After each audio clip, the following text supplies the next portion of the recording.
1 mole of supercooled liquid at minus 10 degrees centigrade and 1 atmosphere turns into ice at minus 10 degrees centigrade. Calculate entropy change for the system. Cp value is given for liquid water and Cp value for ice are given respectively. Enthalpy of fusion is also given 6 kilojoule per mole. Now the question is to convert a species which is, if I am taking example H2O, which is present in the liquid state, to H2O which is present in the solid state, but this is present at a temperature of minus 10 degrees centigrade. This is also taken to minus 10 degrees centigrade only.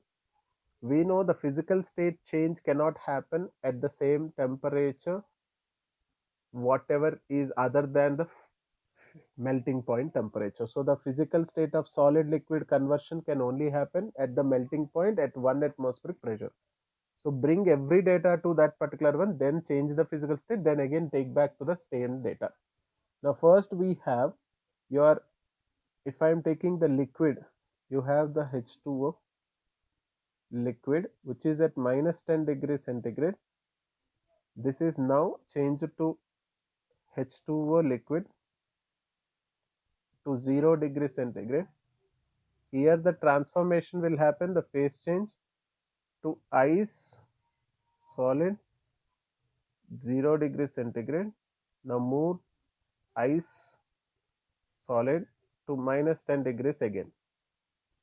In the data what is given, all this is happening at 1 atmospheric, 1 atmosphere. So this is all happening at 1 atmosphere. This is all happening at 1 atmosphere. This is also happening at 1 atmosphere. Constant pressure throughout. 1 mole. So I am taking all 1 mole only. Everywhere it is 1 mole, 1 mole, 1 mole. So there is no change in the number of moles. But when this is taken, the first one, delta H1 is change in the temperature with no change in the physical state. So in this particular one, here we are not calculating enthalpy, we are calculating change in entropy. So I can say delta S1 for the isobaric process is given by 2.303 NCP log of T2 by T1. So we will be getting this 2.303, N is 1. I can take this in the Cp value. Cp value for the liquid Cp value is given as 75.42, 75.42 into log of T2 by T1, 0, that is 273 by 263. Delta S1 will get, delta S1 value will be equals to 2.8 joule Kelvin inverse. Now delta S2, here is your delta S2. What is your delta S2 here? This is equals to delta H freezing by melting point temperature 273 Kelvin.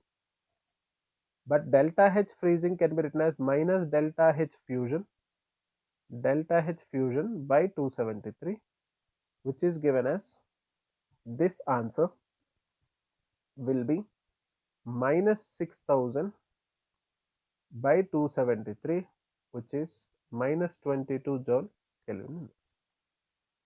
Now the last step, if I want to take the last step, here comes is delta S3. So here comes delta S3, I'll take here.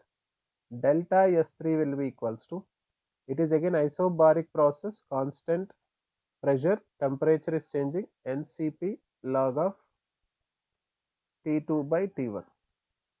Now this is 2.303 into 1 into Cp value here is 37.2 log of 263 by 273, which comes to be an answer which is minus 1.38. So now coming to this particular one, in this particular data, they have, we totally take this particular one, in the total data we got the total entropy will be equals to delta S1 plus delta S2 plus delta S3, which is equals to 2.8 minus 22 minus 1.38, which is equals to minus 20.58 joule Kelvin inverse. So the answer here is minus 20.58 joule Kelvin inverse.